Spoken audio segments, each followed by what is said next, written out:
had one request to possibly fill up the front row. I may take one of these chairs, but we have 2 chairs up for grabs. Just so we can be more interactive. Oh, we actually will have to take a moment. So make yourself at home. Sure, please.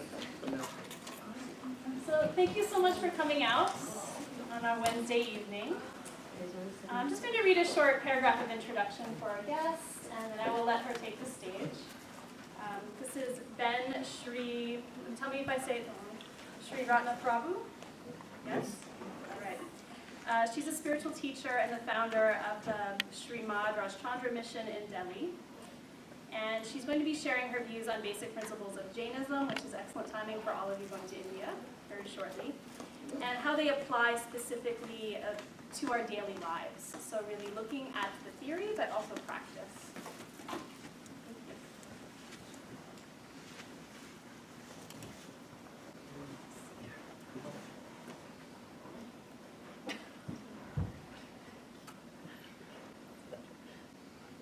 A very happy evening to all of you. Happy evening. Happy evening.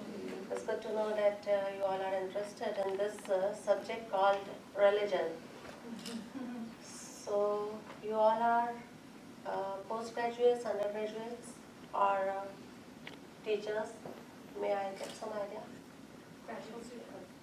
Graduate students. Okay. So already you know about Jainism. You know about Jainism? Okay, somewhat you all know the fundamentals of Jainism and the basic teachings of Lord Mahavira. Okay, we'll be talking, our subject today is actually the fundamentals of Jainism, but we'll be talking on these grounds about the attitude, the psychology connected to the religion called Jainism. I would like to share with you what is the psychology connected to religion called Jainism. Because we are very much into the activity and ritual part, but the ritual, when connected with the right attitude, it becomes spiritual. Any ritual, when connected with the right attitude, it becomes spiritual. So Jainism is totally a spirituality, means it brings you back to your origin, that is spirit, consciousness. Let us first see, what does religion mean? Do you know what does religion mean? May I ask you, what does religion mean? Any religion. Religion, okay, it's religion, it's over. Do you know what does it mean? No? Okay. Big question.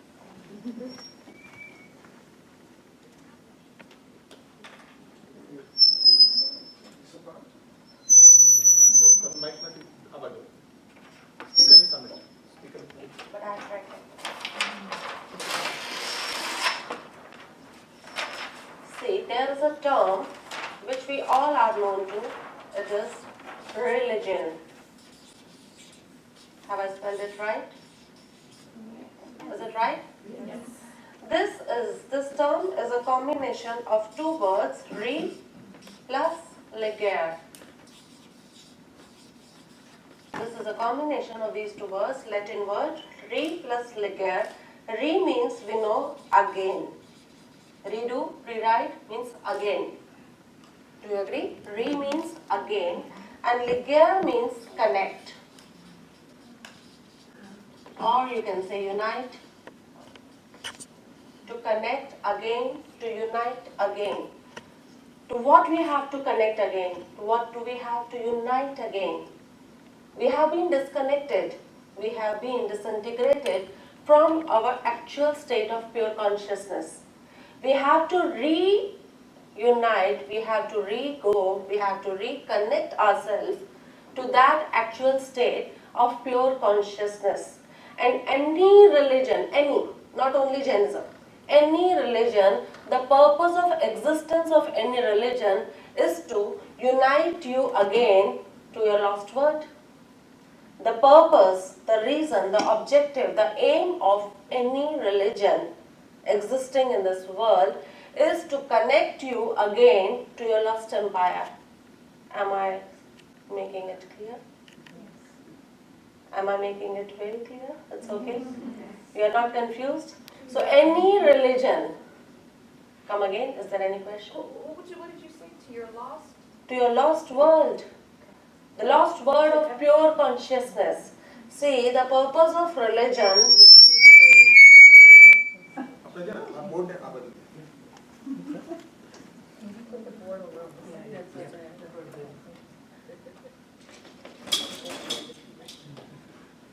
This is what you were saying when this. Yeah, that's great.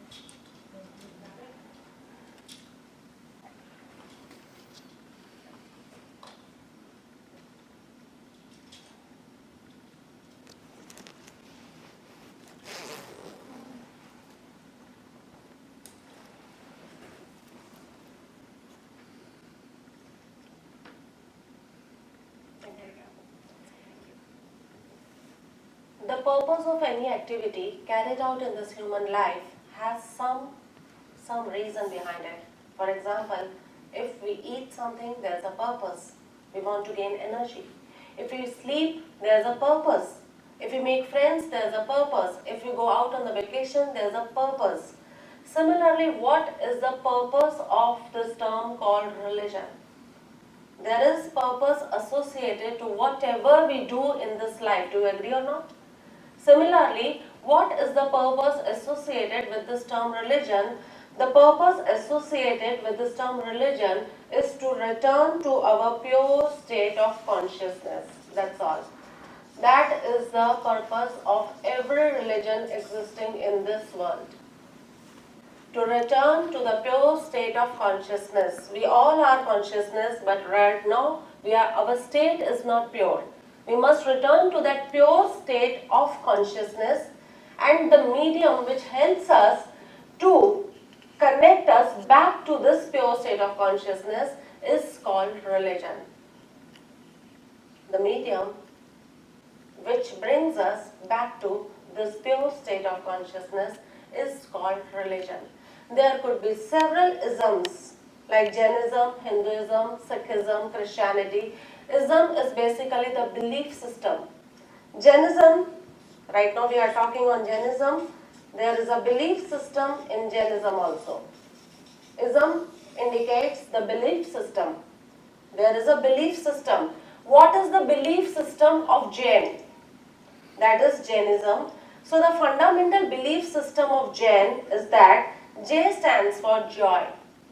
J stands for joy. A stands for awareness. A stands for awareness. And joy and awareness, J stands for joy. A stands for awareness. And they both are inside. They are not outside. You must laugh? Yes? Yes, you can laugh, you can talk, you can do whatever you like. It's joy and awareness. We are searching for joy, we are searching for pleasure, we are searching for happiness in the external world. But the ism of Jainism, the belief system of Jain is that this joy and the awareness, they both are inside a human being, it's not outside. It's inside a human being, and entire journey, the entire road to find that joy and awareness within a human body is actually what a religion called Jainism is teaching us. Any religion serves the same purpose, to return to the pure state of consciousness, to connect us back to the pure state of consciousness. Right now we will be taking up the subject matter of Jainism. Is this clear, this page? Any questions regarding this page? So in future, anybody if asks you what is the definition of religion, you can always tell them it is the combination of two words, re plus legere. Re means again and legere means to unite. To unite again, to integrate again to your pure state of consciousness is what religion means. In Jainism, we use the term Vattu Sahavo Dhammo. That is a Prakrit word. We write it like this. I can make it all that like. Maybe you can change the page. You can change the page, okay.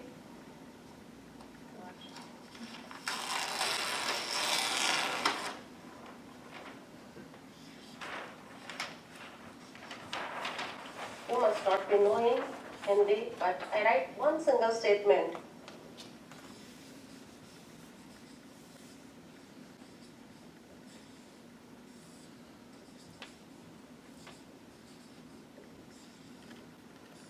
This is a definition of dharma, dhammo. This is the definition of dharma, religion, as stated in Jain Agams. When anything returns to its original nature, to its true nature, it is called its dharma. When any object, anything returns to its pure state, it is called its dharma. So our pure state is the state of consciousness, eternal, divine, infinite consciousness. That is our actual state. And to return to our that eternal, infinite, divine state of consciousness is what we mean by religion here in Jainism.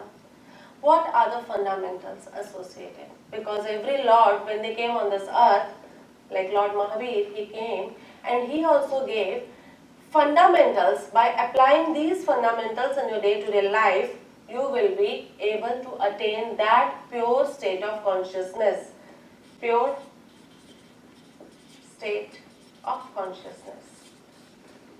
What is the purpose of religion? The purpose of religion is not just to study. The purpose of religion is not to create temples. The purpose of religion is not to study the scriptures. The purpose of religion is not only to perform some rituals and activities, but the purpose of religion is through reading the scripture, return to your pure state of consciousness. Through performing the rituals, return to your pure state of consciousness. By doing all sort of activities, return to your pure state of consciousness. Is this thing becoming clear?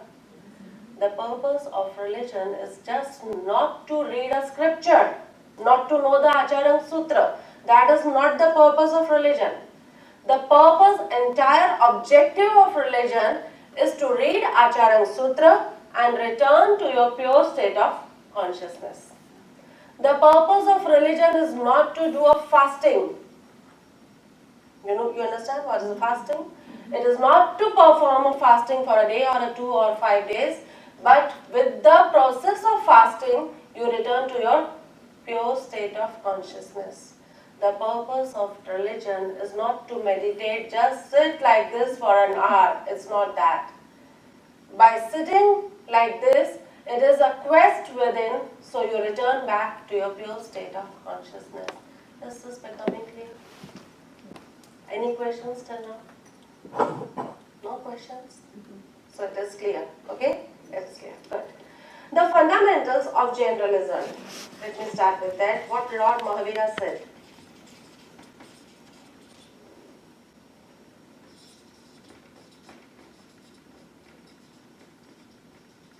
The first one, as stated by Lord Mahavira, is non-violence. This non-violence comes in 3 stages or 3 ways. The first one, the first fundamental given by Lord Mahavira is called non-violence, and he said that it is the param dharma, ahimsa paramo dharam. Non-violence is the highest form of religion. Let us see how it is. Non-violence can be described into 3 ways. The grossest form, the gross form of non-violence can be described as non-harming anyone, non-hitting or non-harming. Physically, you are not hitting anybody, physically you are not harming anyone. That is the grossest form of non-violence. You are not harming anyone physically. This is the gross form of non-violence. Then comes the subtle form, the better, the more subtle, which says non-hurting. We are hurting people knowingly and unknowingly. But the non-violence, the fundamental of non-violence tells us that we are not supposed to hurt someone when we know that the other person gets hurt by this action. Then we should not hurt them, because by hurting them like this is again we are into the vice of non-violence. We are doing the violence by hurting them. By hitting, by physical hitting, physically harming someone, it is also non-violence. By hurting someone emotionally, physically hitting and harming someone. Second comes the deeper level of non-violence, the deeper understanding of non-violence comes like this: when you stop hurting someone, when you know that my laughing like this is going to hurt the other person, then we must not do this. This is also accounted as non-violence.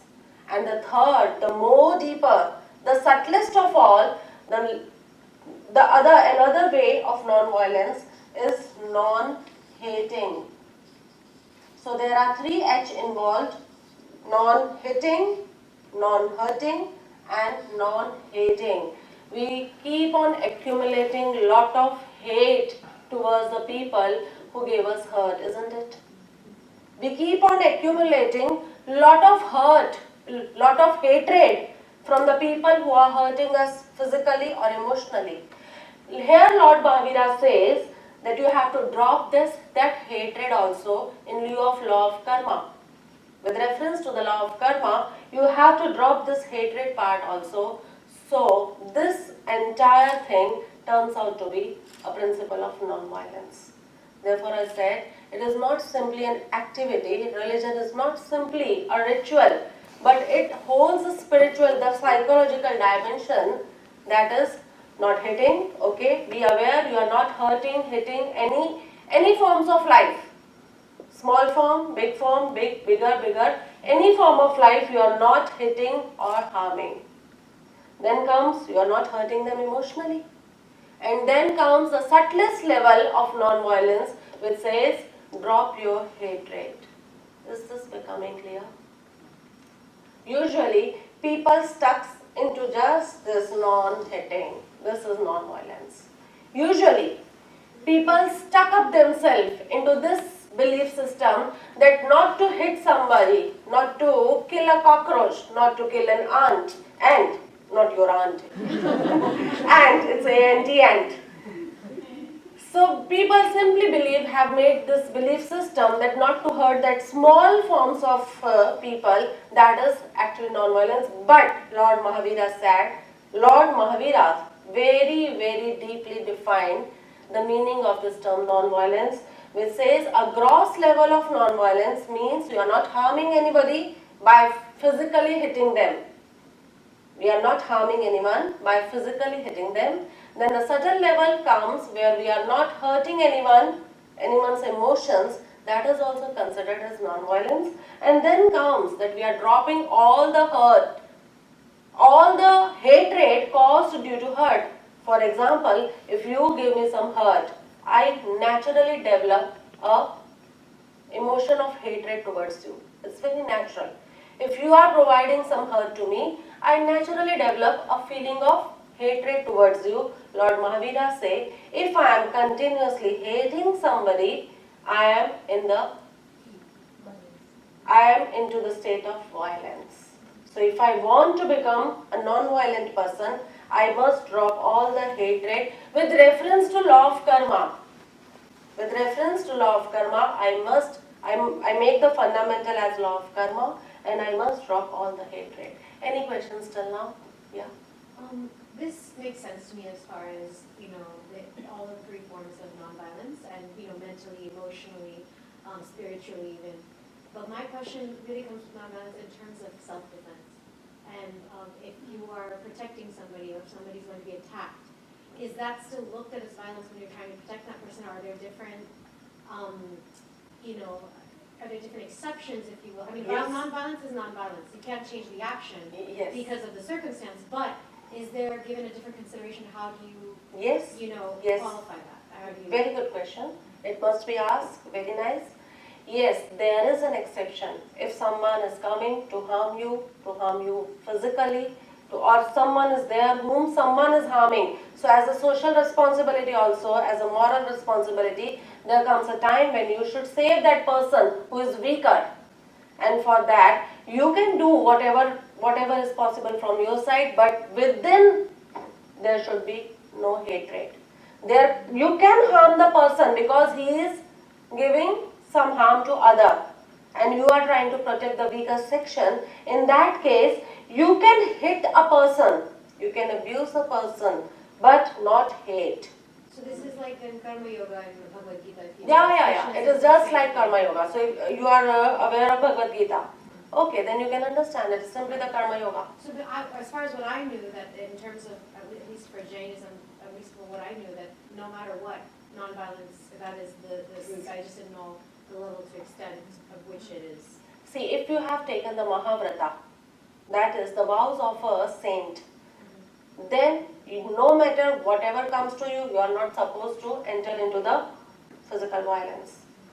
But since we have not taken the vows of a saint, then we are the Shravaks and we can do this thing. Yeah, there are exceptions. Any other question? Yes? I was wondering if you could speak to it as far as the, in the emotional sense of the thoughts as far as self-violence, violence to our own self, in thoughts, In thoughts, yes? primarily in thoughts, in the ways that, as far as, and maybe related to self-esteem or how people think self-thoughts, things such as, I'm a bad person, judgmental, yeah, self-judgments. Okay, so how does it relate to this? Yeah. It doesn't relate here. I don't think so. You are not hurting others. So is it only relation to others, not relation to Yes, ourselves? yes. It's not related to self. It will be coming in next fundamentals. We'll be talking about 3 fundamentals, non-absolutism, and then we'll come to non-possessiveness. And in these 3 fundamentals, we'll understand where our self-esteem should stand. Okay? Yes, your question? The law of karma that you mentioned, will you go into that a bit when you continue? Will there be more mention of that in this context? Okay, with reference to this, I can only say this thing that, see, if someone is giving me a situation where hurt is created by me, someone is giving me some situation. Other person can give only a situation. I process hurt out of it. Make sure. Someone can give only a situation. I generate hurt out of it, and I start hating that person. But if we have that strong belief of law of karma, we must understand that I have done something similar to this lady in the past lives or in this past life, then she is returning back the same thing to me. Like this, we intend to have that deeper sense of acceptance because of law of karma. We develop that deeper sense of acceptance. Why she is not causing harm to her and she is causing harm to me only? Why she is not causing harm to other 10 people and she is doing it to me only? It must be the karma accounts, the karmic accounts which are playing their role, and therefore what I must do, and I can forgive her, that's all. Because if I keep on hating, then I will keep on increasing the cycle. This is a vicious cycle. Someone harms you, you hate. Harms brings hate, and hatred again create that karmic accounts which again allow the other person to give harm to you. So somewhere you have to break the cycle, and where you can break the cycle, you can stop this. You stop hating the other person, you give good vibrations, and the other person will stop harming you. With reference to law of karma. Yeah.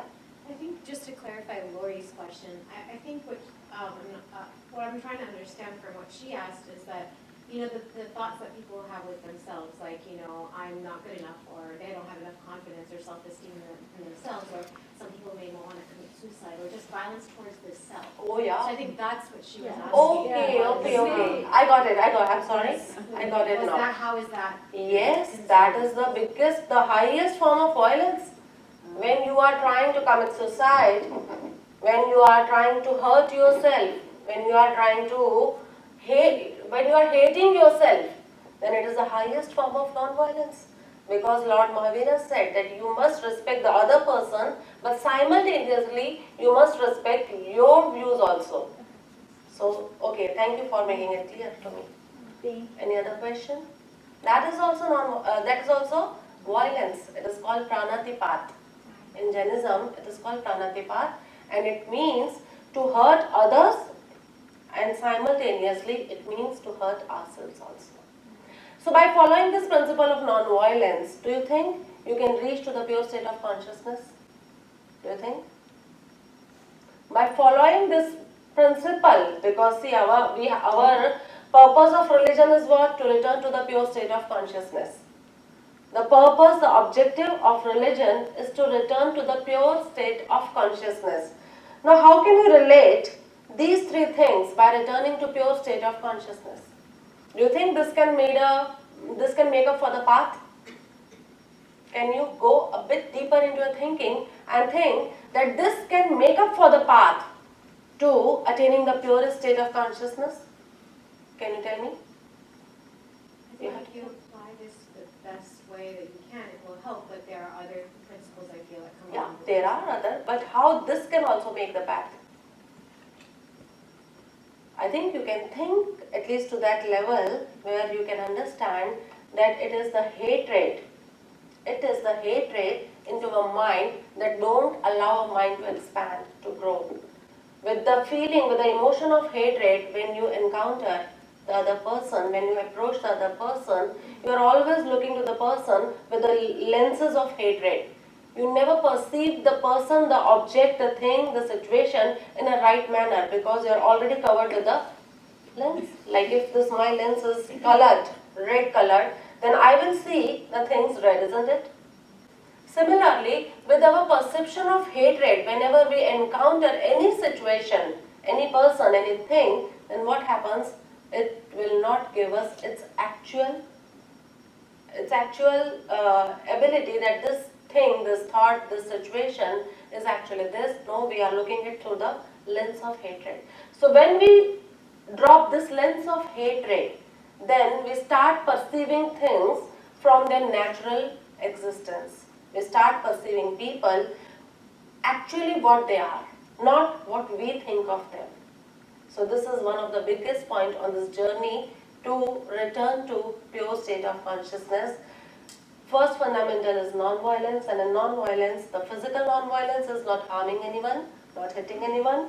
The emotional non-violence is not hurting anyone, and the spiritual non-violence is not hating anyone. Drop all the hatred. Because of lot of hatred accumulated in our mind since our childhood, we must not be liking something, we must be having some dislikes for things, for people, for situations, and they all are accumulated in this little mind. They all are accumulated in this little mind. There is no more space to put in new ideas in your mind. A mind is just like a space, but already it is filled with the trash thoughts of hatred. And due to that, any new idea when it comes to us, any new thing that happens to us, we cannot enjoy what new is happening to us, and our mind is already picked up by the thoughts of negativity, and that is hatred. As you drop the hatred part, your mind becomes free. And the free mind, it is ready to expand, to grow, to elevate on this journey. So the first fundamental, what we talked is non-violence. Can we take it out? And we move to the next.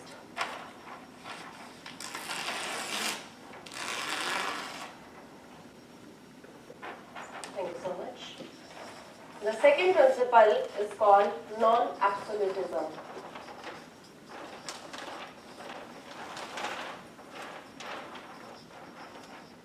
First was non-violence. It refers to respect for all living forms, all forms of life.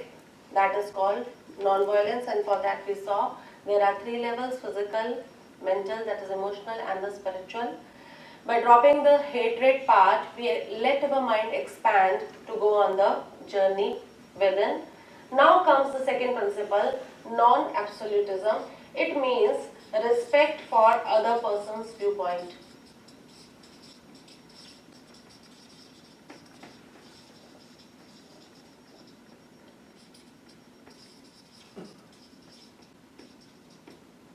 Respect for other person's viewpoint. This is something which is given to us by Lord Mahavira. This can be related to the theory of relativity as given by Einstein. that there are different perspectives of a same thing when seen from the different dimensions.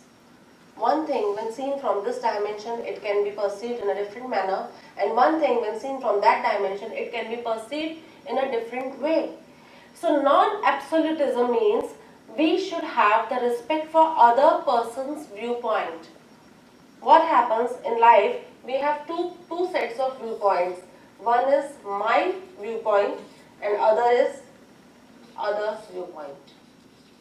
And there is always a friction between the two. My viewpoint is right, others' viewpoint is not right. My viewpoint is actual, the other's viewpoint is non-actual. So there comes the friction, and this friction again, this brings in lot of hurt, lot of harming and lot of hating, isn't it? So the second principle that Lord Mahavira said to us is the principle of non-absolutism, means we should have respect to other person's viewpoint. They are speaking from a different perspective and we are speaking from a different perspective. For example, you like drizzling and somebody do not like drizzling. They are speaking that they do not like drizzling of rain just because they must have fallen sick due to that sometime. And you are enjoying drizzling because you had someone with whom you had a cup of coffee in this drizzling rain. So, they both have a different perspective. Now, to respect that person's viewpoint, okay, it's your viewpoint, okay, I respect your viewpoint, and this is my viewpoint. Keep your viewpoint, but have respect for other person's viewpoint. This will help you in dropping a lot of hatred from within. The actual thing what we have to do is to free our mind from this burden of hatred, which we have accumulated since our birth. Any religion you are born in, you have a hatred for other religions. This is what we see in India at least. If you are born in Jainism, there is always a mental born hatred for other religions. These religions are not good, my religion is good. But Jainism, Lord Mahavira teaches us, you should respect other person's religion, you should respect your religion, you should respect other person's viewpoint as much as you hold your viewpoint. This is very important when living in a day-to-day life. This is very important when we live for an office. This is very important when you enter into a community. This is very important when you enter into studies of other religion as you are doing. You must be learning other religions also. Besides Jainism, what other belief system you are learning? Hinduism, Buddhism, Eightfold Path you have done? We're starting it right. Okay, Four Noble Truths you have done? Four Noble Truths you have done? We're going to be getting into it. Okay, and in Hinduism you are doing what? You are doing Upanishads, Vedants, what are you doing? We did Vedas and Upanishads and we're going down. We were going through the epics and we're going down further. Okay, so you are doing Hinduism, Buddhism and Jainism. So once you are done with the course, never try to say Buddhism was better than Hinduism or Hinduism was better than Jainism. Here the fundamental comes into existence, non-absolutism. Every religion is talking from some different perspective. Your mind should be that much expanded so you can learn what that religion wants to teach us and you can learn what this religion wants to teach you. Is this clear? So after your graduation, don't compare. Somebody approached me for the comparative study of two religions. I said, no, I cannot compare two religions. No, it should not be done because my Lord has always taught me that there is his viewpoint. Lord Buddha was contemporary to Lord Mahavira. You know that? Lord Buddha was contemporary to Lord Mahavira. He had his viewpoint and Lord Mahavira has his viewpoint. I cannot compare. If you tell me break the similarities, I can bring. But if you tell me speak about the differences, no, for me there are no differences. If you find it different, then there is a possibility that Buddha is speaking from this dimension and Mahavira is speaking from this dimension. And therefore you feel they both are speaking different. But to me, everything is another non-absolutism fundamental. Any question in this? Then we move up to the third one. I need to quickly just ask one question. There has to be, though, some sense that why do you follow a religion if you don't think the religion has something that the religions don't? I mean, if you become a Buddhist, you don't have to disrespect other religions. But at the same time, I think you have to have some sense that I feel Buddhism is the right religion. Yes, very good question. So I think that's a kind of a. Yes. Yeah, I'd like to ask. Buddhism is a very good religion. It is for you. It is for you. So always make sure that your nature, see everyone has some fundamental nature. There is some format in your mind which you have, and your format of understanding matches to Buddhist format of preachings. Therefore you say that Buddhism is the right religion for me. You get the answer? That's perfect. Thanks so much. For the one who is going after Hinduism, for them, the format in their mind is somewhat which can relate, which can identify to Hinduism. And for that woman, then she will say, okay, for me, Hinduism is a good. But at the same time, don't disrespect the other religion. That is the thing. Because that disrespect again accumulates lot of hatred. And that hatred will stop you to progress on this journey. Good question. I like it. Any other question? I encourage you to ask questions related to this. Very good. I don't know if there's an answer. This is a thought that's going through, which is I imagine a scenario of a child whose parents are one religion, let's say, and that child feels called to a different religion, and yet if they follow this other religion, they know that they'll be hurting, that their parents will be experiencing hurt, even though they're not hurting. I understand they're presenting a situation. If their parents really know what the religion is, then they will never be hurted. But sorry to say that nowadays parents actually don't understand what the religion is. They only force for the ways, for the rituals. They are not forcing for the attitude and for the spiritual thing of religion.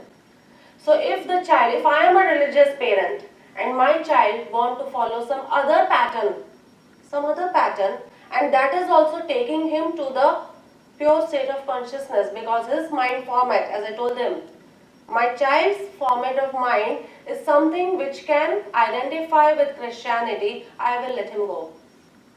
But if I am not really a religious person, because nowadays you won't find the actual religious person, you will find the so-called religious people. You understand? What is the difference? They are only stuck up into the activities and they want their children to perform the similar activities, what they are performing since past 20 years. But that is not actually a religious person, and there the friction is bound to come. So if a person is religious, then they definitely understand the purpose of religion. And they also understand that every person has a different pattern of mind. So if my child's pattern of mind is that which coincides with the pattern of Hinduism, then I should let him go. I should. The only thing that I should monitor, I should be watchful as a parent, is that his consciousness is getting pure. The only thing that I should watch. Good questions? Good, I like it. Anything else, or I put down the third one? The third, non-possessiveness. There are 5 fundamentals also, but since we have a lack of time, I have summed down into these 3. Non-possessiveness. Possessiveness, what does it mean? To hold on to things. And not only to things. Here, the spiritual dimension which Lord Mahavira wanted to tell us is not to get attached to things, not to get hold on to things, but also not to get attached or hold on to the thoughts. We attach to the thoughts. We hold to the thoughts. But non-possessiveness is that fundamental of Jainism that teaches us to let go the things, but also to let go of the thoughts, waste thoughts, negative thoughts.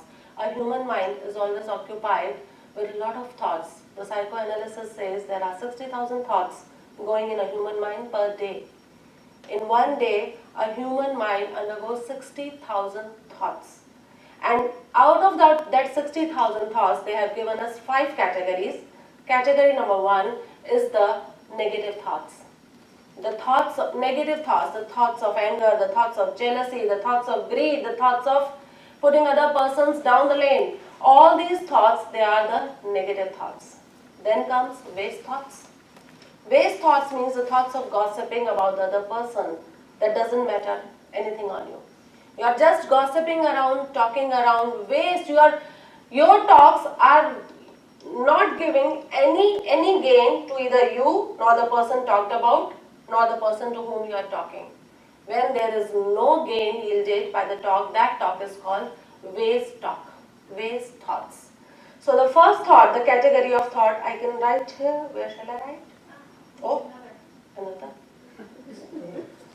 Too many. So many. Just only this one? Okay. Yeah? Okay. Types of thoughts. Since we are talking about non-possessiveness, and I told you to let go of your objects, don't be too much attached to the objective things, then also don't be attached to the subjective world which goes in your mind. There are type of thoughts. Number one, negative thoughts. Thoughts of anger, greed, jealousy. Then comes waste thoughts.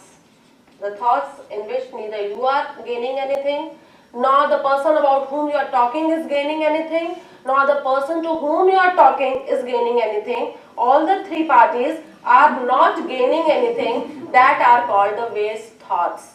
When you are doing the talks, they are definitely creating some blueprint of thoughts. Whatever you talk creates a blueprint of thought here. Do you know that? Whatever you talk, whatever you speak creates a blueprint in your mind. So that blueprint is called the base thought. Then comes necessary thoughts. Like you have to plan for your day, you have to plan for your vacation, you have to plan for the session. It is required, they are the necessary thoughts. Okay, they are good thoughts. Then comes the fourth one is positive thoughts. Positive thoughts are the thoughts which are opposite to the negative one, means instead of anger, you are into the state of dropping your anger, dropping your hatred, and you are feeling forgiveful for that person. You are feeling contented instead of greed, you are feeling contented. You have the thoughts of contentment, the thoughts of forgiveness, they all are called positive thoughts. They are good thoughts. But then comes finally elevated thoughts. These are the thoughts of soul consciousness. When the purity of consciousness is attained, then these are the elevated thoughts. Compassion for all. Till now, positive thoughts, you are doing these thoughts for the people whom you know. But elevated thoughts are the good thoughts which you keep on having for the people and things and situations you don't know also. You want to love all, you want to have mercy for all, you want to do something for all, some selfless doing. Even for the person whom you don't know, they are the elevated thoughts. For example, I have come to you people, I don't know, but I have that compassion within me that even I don't know these people, if they are interested, I would like to share a viewpoint on Jainism. And that are the thoughts which are considered an elevated thought. Now out of the 60,000 thoughts, if you create your inventory, if you create your accounts, then we must be standing somewhat in the first 3 or 2. Where? Tell me. Negative or waste or necessary or positive or elevated. Elevated thoughts start coming only after you have attained some level of purity in your consciousness. Before that, you can reach to the state of positive thoughts, but not the elevated thoughts. So, the principle of what we were doing, non-possessiveness, teaches us how to drop your thoughts. Your mind has some limitation. Although there are trillions of cells, but there are only few cells which are activated. And those cells, they are already having enough of negative and waste thoughts. Do you agree or not? And once those thoughts are in your mind, the chance for you to think new, the chance for you to perceive new, the chance for you to learn new, the chance for you to walk on something new, that becomes lesser and lesser. Because it creates pressure on you. When you learn something new, like when you learn something like this, you learn something new, what is happening? The pressure is created on your mind. Your mind is already holding so many things That is, it is unable to hold a new thought. See, this is a new thought which I am trying to impart you, isn't it?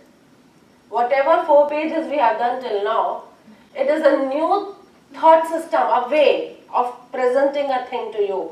If you get stressful, it means your mind didn't have enough space to learn something new. And why your mind didn't have enough space?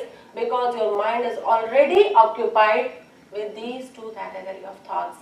Non-possessiveness teaches us drop them. And there are ways I encourage people to undergo the practice of meditation in order to drop these things. Right now our session is just for understanding part, so we are not coming to the meditation part, but I always hold a session complemented with the meditation part. So whatever I have taught you, whatever I have tried to make you understand, it can be practiced, experienced through a small practice of meditation. So these are the things. We have done 3 fundamentals, basic fundamentals of Jainism. The first one was non-violence. Non-violence has 3 purviews: non-harming, non-hurting, and then, which one was the third? Non-hating. Then came the fundamental of non-absolutism. Everyone has their viewpoint and they are speaking from some dimension. We must respect their dimension. Then came the third one, non-possessiveness, and it shows how to drop off our thoughts. We have to let go of the objects, but we have to simultaneously let go of the thoughts. There are thoughts accumulated here, and they are creating hurt in you, knowingly or unknowingly. For example, if I am holding this piece of machine for few minutes, it's okay for me. But if I think I want to hold it for long, I want to hold it for 1 hour, then what will happen? My fingers will start paining, isn't it? Then if I think, I know, today I want to hold this piece of machine for 24 hours, what will happen? The pain will go to the elbow. If I think, no, I want to hold it for 1 more day, what will happen? The pain may go to this shoulder. I may have to undergo some surgery also. If I do this foolishness of holding a piece of machine for 2 days, I may undergo a major surgery. And we are holding the pieces of thoughts in this mind for so many years. Where do we get the surgery done? Where do we get the surgery done? Meditation. In the meditation, very true. So surgery is done through the path of meditation. Right now we are not into it, but these are the 3 things. Non-violence. The principle of non-violence will bring a lot of love in you. The principle of, which was the second principle? Non-absolutism will expand your mind, expand the bandwidth of your mind. Okay, you will understand. And the third one, the principle of non-possessiveness, brings the power of non-attachment.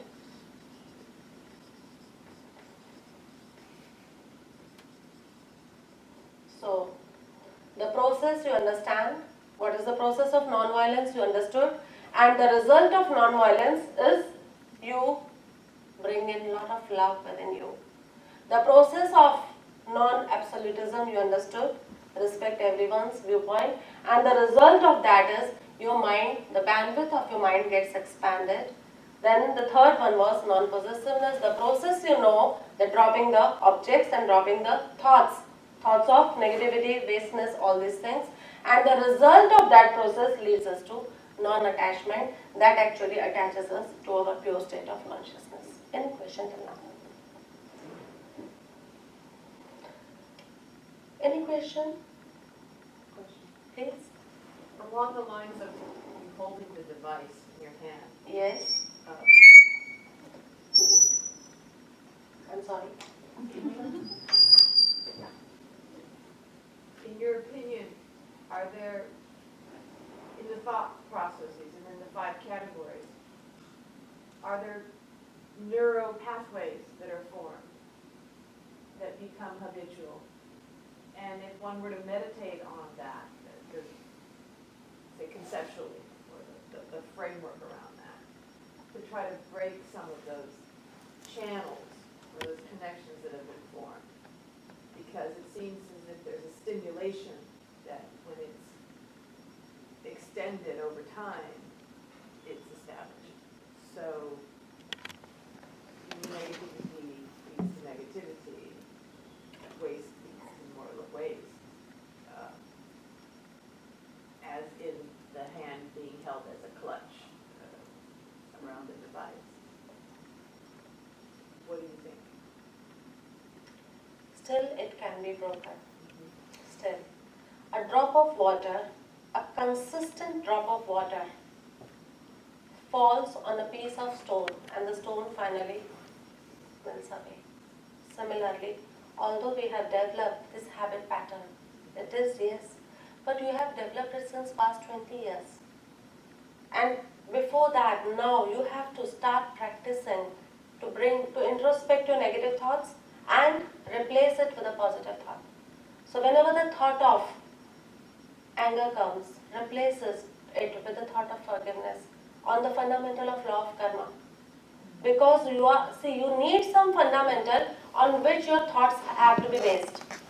Without any platform, if you create thoughts, no, I want to forgive, but you should forgive on some grounds. Otherwise, that anger keeps on coming up again and again, and that is called habit. But when you forgive someone on the grounds of law of karma, that he has created that situation for me, I am getting angry, but I should be thankful, I should be in gratitude, because I created such situation for that person in the past. They are just returning back the situation. I should be expressing gratitude, if not gratitude, at least not angry.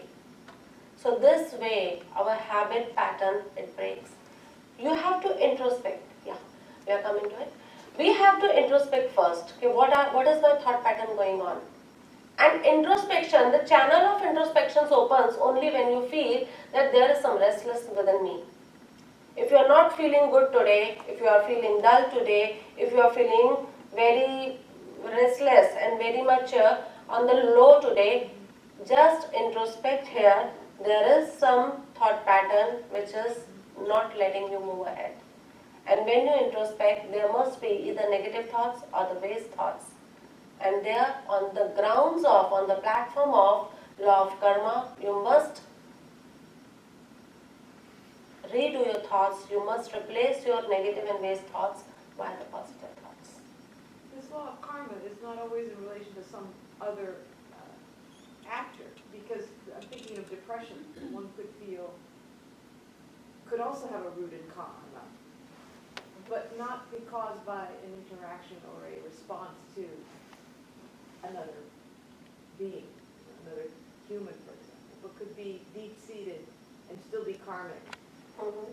Yes? Yes, In it its could origin. be. Yeah, Okay. yeah, it could be. We need to understand law of karma very well. Because once the law of karma is understood, then I think the most of our issues which are continuously working here, they get sorted out. Because whatever is happening has some base. The entire universe is operating on the principle of law of cause and effect. That is law of karma. The law of causation is working everywhere. We must understand that law of causation with respect to law of karma. And then only we develop that ability to forgive others. We develop the ability to remain contented with whatever we have. We may make few goals ahead. We may make few objectives. But to remain contented and to make objectives, that is something different. But to remain dissatisfied of your present condition and then to create some objective in the future, it will not lead you to a successful thing. Yeah. Sorry, I was very restless to ask the question. I was very interested in the last question. I thought it was kind of fascinating, and I think one thing I want to mention is that I think from a Buddhist perspective, the first thing that we'll do in meditation to try and understand, these habitual thought patterns is to understand how the pattern affects us physically. Because a lot of people get lost in introspection and don't understand that there is a physical manifestation of each thought. And I wonder what is the kind of account for that physical aspect in Jainism? Is there a similar kind of idea? Yes, there is physical manifestation behind every thought.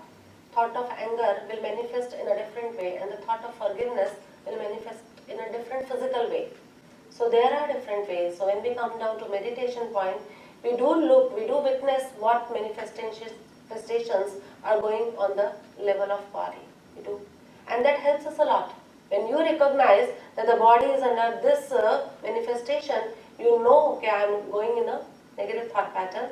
You stop this, and here this is stopped. That is also a very good way. Any questions, or we call it off? It was good to see you. It was good to talk amongst the people. You really have a curious eyes. I can see that. You are thoughtful also. I can see that. Keep up. If you have any questions regarding this, because I have done a lot of Hinduism also. Right now we are talking on Bhagavad Gita itself. We have done Ashtavakra Gita. A lot of Hindu scriptures we are doing. We are doing Buddhism also. Because my purpose of this spiritual path is not to pick up any one ism. My purpose, all the isms are just like windows in this room. The purpose of window is to show us the sky. Similarly, all the isms, Jainism, Hinduism, Buddhism, Christianity, Sikhism, Islamic, any religion, they are simply serving the purpose of being the windows in a big room, and the purpose of all the windows remains same, to see the sky, vast sky, endless sky. And what we are doing nowadays, we are fighting, my window is big, your window is small, my window is good, your window is not good. But the purpose of window remains same, to just experience the vastness of sky. Similarly, the purpose of all the religion is to experience the vastness of your purity, the vastness of your consciousness. And we stick to isms, belief system. The belief system is made to let you plunge into experience. Any belief system is made to let you go into state of experiencing yourself. But we stuck up to the belief system. So with all these spiritual leading, whatever we are doing, we just want to make clear to every human being that if you have a soul, do you have a soul? Do you? Do you have that consciousness? Of course, yes. If you have a soul, just return back to just walk on this return journey of finding yourself. Who am I? Experiencing that vastness, that purity within you, and that's all for which we are born here in this human form. Thank you so much for being with me. Thank you so much.